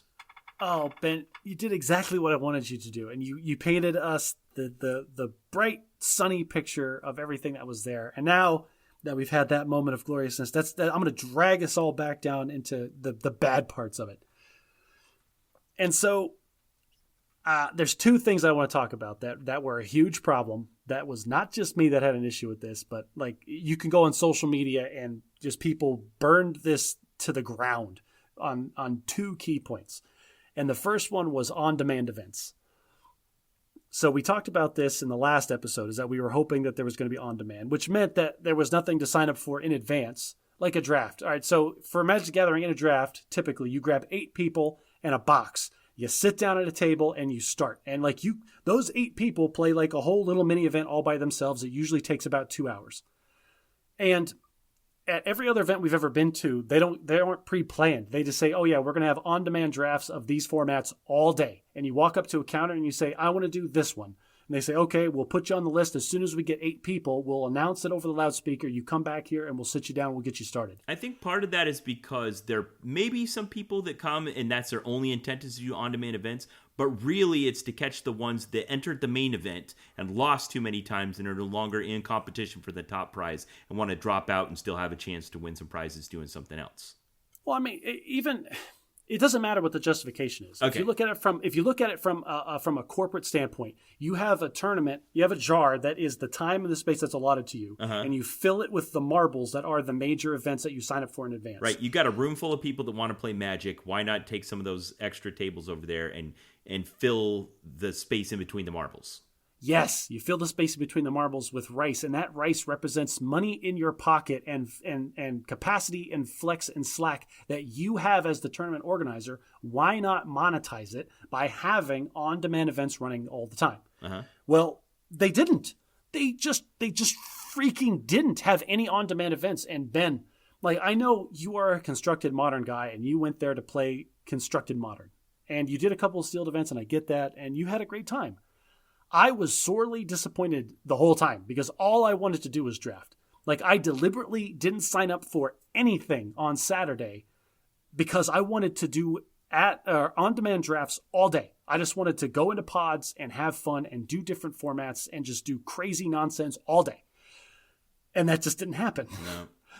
I did go in first thing Saturday morning because I wasn't the only one that complained about this. And I started asking around, like, hey, I heard there was going to be some on-demand events. Where are they? Oh, you have to go over there. Oh, you have to go over there. And I went, it was this tiny far corner. And like, I had to find a line of dudes that were relegated way off to the side, away from everything. And I said, is this where the on-demand is? They go, yes, this is the line for on-demand. And I stood at the back of it. And I stood in that line for 30 minutes before somebody came by and he counted everybody. And he goes, okay, from you forward, you are 32 people. We're going to do 4 draft pods. Everybody come with me. And then we all went up to a desk and we all paid and signed in or whatever. They did that twice that I'm aware of. They pulled 2 sets of 32 people, had them sign up and pay, and then actually fired off these drafts. And then that was all of the on-demand events that happened that day. Huh. Okay, a question for you. Do you think there will be a lesson learned there, or do you think that's the intent going forward? You think they'll change it next time, or is this the new normal? It doesn't make sense to me that this is the new normal. It makes no sense. Like I was saying, you're already putting on this event. You already have a threshold of organization. You have the venue. You have the area. Like you have the tables and the chairs for people to sit down and play at. And it's not like there's not even an extra manpower footprint, because I'll tell you right now, Ben, once I had paid, they took one judge, they grabbed 8 of us, they sat us down, they gave us the product, and they gave us the paper with our names on it in the tournament bracket structure and set it down with the prizes. They had the prize tickets that they were handing out, the whole sum that everybody was going to get based on all the winnings or whatever, and set it on the middle of the table. And they said, you all are going to keep each other honest. Here's how the tournament runs. Have fun. And he left never to be seen again. Wow. And we were all left to kind of police ourselves. So if you're looking at it from that perspective, like if you're not planning on having a full-time judge for these events, you need like 3 extra people to fire off on-demand events just nonstop all day. And you can make so much money. Yeah, it does feel like they're leaving some on the table there. I don't know what to say. I don't know what to say to that. Well, and here's the other thing. People are like, oh, well, it was kind of tight. There was places where there wasn't really a lot of room. But the counter argument to that was the next gripe that I had about this whole thing, and that was the debacle of the command zone. Okay, go ahead. Oh, okay. I will describe. So I already said that the whole back half of this place was just 200 yards long and just nothing but tables for play. What I didn't say was that play space was subdivided into different sections. There was the 5 colored sections, the colors of Mana and Magic the Gathering, white, blue, black, red, green, in order, of course. But there was also on the far side, I would say, what do you think, Ben? Like at least like a third of all the play space? Yeah, was yellow. Was yellow, and that was designated the command zone. The intent for that being that one of the formats you can play is Commander, and that's on the internet, everybody says that Commander is the most popular form of Magic that you can play. Right, so they dedicated a third of the play space to it, which makes sense. Which makes sense until you realize that entire area was fenced off, had gatekeepers, and you couldn't get in unless you paid a cover charge of $350 per person. Was that so you could get prizes? No, there was no prizes. That was just so you could buy cards? That's so you could enter the dedicated play space for the casual format that is Commander. That was just to keep people out? That was just to keep the rest of the riffraff out. It worked. And that's the joke. That was the running gag, because I'll tell you right now, on Friday, I saw about a dozen people in all of those tables. There were hundreds of tables. I saw a dozen people, tops. And what's really funny, it's not like people weren't playing Commander. I mentioned those different planes with the little tables out in the artsy area. Every one of those tables was full of people playing Commander. Out in front of the building, outside in Las Vegas, on the concrete ground, people were everywhere, sitting in groups of 4, playing games of Commander on the street in the sun. And it was just crazy because everybody was pointing out, everybody. There's a great Twitter thread where they showed a picture of this enormous empty play space where you had to pay $350 to play Commander. And then right next to a picture of hundreds of people sitting outside on the ground playing Commander. This feels like almost an epic version of one of these great corporate miscalculations. Yeah. It's like they I don't know, they just missed like Coke 2. Where they just got some focus groups and thought they'd planned out what people want, and that was not it. Well, and you can see they're trying to come up with ways to monetize Commander, but Commander is a casual format. There is no real tournament structure. People don't play, there is competitive Commander, but that's kind of a niche. Most people, I had a Commander deck. I haven't played Paper Magic in 3 years, and I brought a Commander deck to Magic 30 expecting to play games of Commander to fill the time. We played some. We played a Commander game. We stole some play space in between events. And I have never hated squirrels so much. And I'll tell you what, that's an interesting thing to point out, because you, me, and your sons, the 4 of us, sat down. We found some empty space. We sat down in the tournament area, and we busted out a game of Commander. And Ben, in the 1 hour that we were sitting there playing, how many times did judges walk by? We were accosted by maybe 5 different judges. Coming by and just letting us know, hey, you're fine right now, but we might need to kick you out of here any minute. We're like, we know we're scheduled for the next event that's going to happen in this space. But that just tells you right there that the focus was not on letting people gather to play Magic the Gathering the way they wanted to play it. Yeah. So anyway, they're trying to find ways to monetize Commander. And the first day was a disaster, train wreck, because they were gatekeeping people out. The second day on Saturday, they partitioned half of it off, and it was no longer gate kept. And we know that because we sat down and ate lunch there. Right. That we just walked in, sat down and ate lunch. And there were other people sitting around trading cards and just kind of doing magic-y stuff that you need a table for, essentially. And then the last day, Sunday, it looked like it was they had just opened the floodgates, because that place was full. And there's no way all those people paid $300 to sit there. There's a lot of stuff on the fringe of all this that I kind of am curious about what will happen. What about the people that paid and it was non-transferable, non-refundable, and didn't make it? Are they just screwed, or are they going to find a way to get their money back? What about the people that paid $350 to get in the command zone and now they throw the floodgates open? Are they going to give those people their money back? Here's another one. What about people who went there and for whatever reason left something valuable out on the table and walked away? Because you don't know this, but after you left, my sons and I left, and we got back to our room and realized we'd left a box there at the venue. I had left a box there at the venue that was filled with our prizes. No. Yes. What? You just like your tickets, or what'd you actually get? It was a box this size. Yeah, one of the it was filled with unopened packs, including double Masters collector's editions packs that are worth about $80 each. Oh, man. And you just left it on a table. Left it on the table. Got back to the room, opened up my backpack, trying to just get everything ready to board on the plane next day, and realized I didn't have it.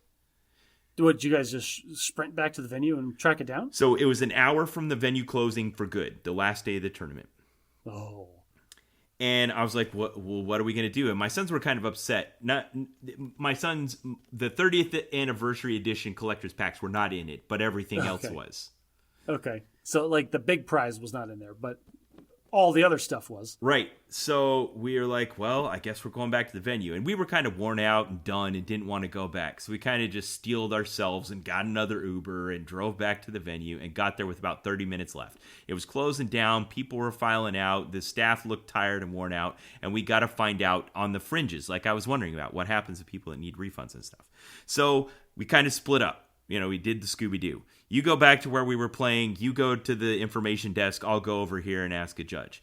And we were all over the place. So they sent me to one lost and found location. That wasn't it. Went to another lost and found location. They finally filtered us to the last one. And all three of us kind of convened on this last place all at the same time. All of us there. And I'm asking the person at the lost and found if she found a box that was filled with boosters and stuff like that. I said, I think it was a Dominaria United booster box.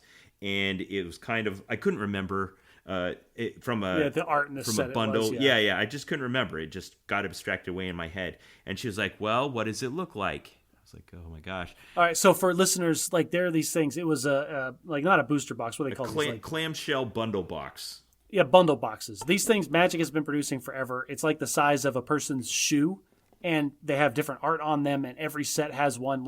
These things there are multitudes of them. And so it's impossible to uniquely identify them. Yeah, but I think I knew enough about what was inside of it that I could describe it to her. So I start describing it to her, and she reaches under the desk and she pulls it out. Oh, the one that you were looking for. Yeah, and so I was like... Nice. And she takes it and she opens it and she peeks inside of it and she looks at me and she's like, so describe some of the stuff that's in here. Like you would do if hey, I lost my wallet. Yeah. Did you really? Or did you just hoping if somebody it was a lost wallet that didn't have anything inside of it with your name on it? That makes sense. And because again, you could have been, from her perspective, you could have been a guy trying to milk the lost and found for some stuff. Absolutely. Now, hey, I left a bunch of stuff worth a ton of money here. Did you find it? Now, all the way leading up to this moment, there was all that uncertainty that was clouded over our heads. We were coming back to this venue. We'd been gone for an hour. That had sat on the tables. The event had ended. It would have been just clear tables with just a conspicuous box sitting there, either on top of the table or under the table or something, where anyone could have seen it. And they would open it up and see that anyone in the room would know that the contents inside were probably worth several $100s. Yes, absolutely. And so the question that was hanging over mine and my son's heads was, what about this community? And we had this kind of running philosophical argument all the way there. What would you do if you found it? What do you think other people did? What if, they took it? What if we don't find it? Those kinds of things. And we just had this discussion. So the whole time we're looking, all those possibilities are running through the head. What if we don't find it? So, of course, we're proceeding through this process as if someone found it, turned it in intact, and we just needed to get it back. And we were just fighting the bureaucracy to find out where that place actually was, as opposed to fruitlessly looking for something that no longer existed. Okay. So when she pulled it out, I saw it and knew that was the one. I was able to successfully describe enough of the contents inside that she gave it to me with a note on top. We'll never know who our generous benefactor was, but I'd like to say I feel like a little bit of my hope in humanity was upheld, that a box left with no name and no identifying characteristics in the middle of this giant venue full of thousands of people, someone did for that what I would have done had it not been mine. Yeah. And I have to be the bookend, the other end of the shelf on this one, because I'll agree with you that in the abstract, like as a group, the average morality of Magic players is probably on the lawful side, and they did the right thing and turned in Lost and Found, or just left it alone. More likely, people saw the box, realized, somebody left their box, that sucks, and then kept walking.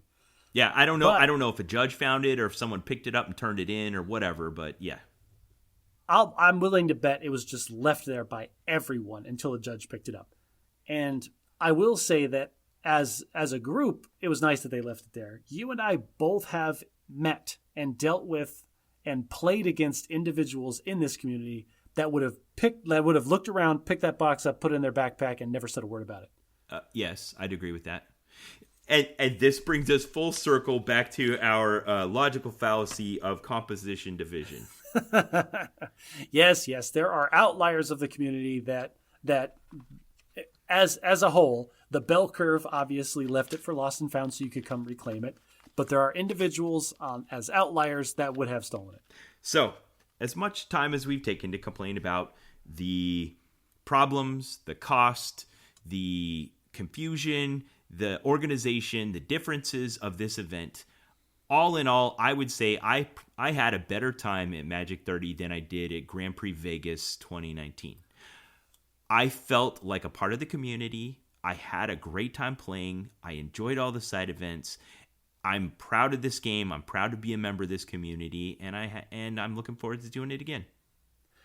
So, on the last day that I was there, at one point you pulled out your phone and you set it on the table and you started recording a sound clip, and we had an ad hoc conversation about our initial knee-jerk reactions to everything that was happening. And we talked about a lot of the same things that we've talked about here on this podcast, but it was more immediate. It was more visceral. It was more of the emotional reaction from me and less of the thoughtful reaction. And I'll tell you, Ben, on the days that since I've been there, and like on the flight home, and like ever since it all happened, I've been thinking about it, because I have all of these negative things to say, and I have these negative experiences that came away from it, but I still had an amazing time, and I'm still sad that it's over. And so in this time that I've been trying to like rectify my experiences with these feelings, what I've settled on is I've realized is that, yeah, I've got stuff to complain about because that's who I am. I'm a pessimistic guy. I'm looking at the half is always half empty. Somebody stole the top half of my water. How dare they? But what I will say is this was probably the best event that I'd ever been to as far as production values, as far as you could tell the people putting it on cared. They cared more about the community and more about making it a memorable event than they did for milking us for cash. Because if they were just trying to milk us for cash, none of that extra stuff would have been there. There would not have been a cosplay contest. There would not have been all of these artful worlds set up just for the whimsy of walking through different Magic IPs, right? And so what I'm settled on is that this was a prototype. This was the first go of somebody in the background that is trying to reconcile the corporate need to turn a profit with delivering something that the community would love and enjoy. And I think that this could be great. I think that version 5 of what we went to is going to be phenomenal, and an unmissable event. Like, it just needs some polishing. It needs the rough edges taken down. It needs a couple of more experimental things to have happen. But they're going to figure it out, and they're going to implement new ways to do things. Oh, man, Ben, I would love to see some kind of online on-demand event functionality where I can go to a website and sign up for an on-demand event right now from my seat without having to move around, and it fires off on my phone just like it should. Like just that. If they had that while I was there, it would have been a perfect experience for me. Yeah. So whereas I'm saying all these negative things and how much like it was bad and how many bad experiences I had, I am very, very hopeful for the future of these events. Yeah. Well, I think even the fact that you're willing to give it another shot says a lot about it. Yeah, if you can get past my negativity, I mean, that's saying a lot right there.